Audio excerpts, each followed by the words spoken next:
aku pun kau cara nanti. Ya Allah, Wak tak pernah terfikir langsung saya nak jadi bomoh. Wak ni kat mana, saya kat mana. Wak ni level lain. Wak ni power sangat. Saya bukan nak jadi bomoh macam Wak. Saya cuma nak nampak hantu depan-depan. Hei. Buka hijab ni bukan benda main-main. Buka hijab ni, kau akan nampak semua makhluk gaib. Hei, kau tutup mulut kau.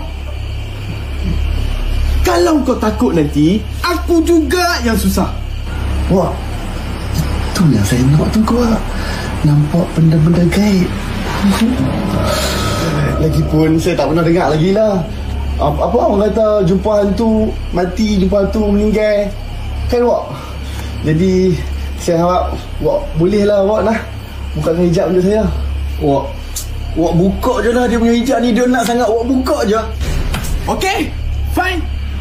Kau yang nak benda ni. Kau ingat? Ya. Kau yang nak ni Ya. Okey, aku tak suruh pun kau Ya. Pukul 3 ni aku nak kau datang rumah aku. Pukul 3 tepat aku nak kau sampai rumah aku.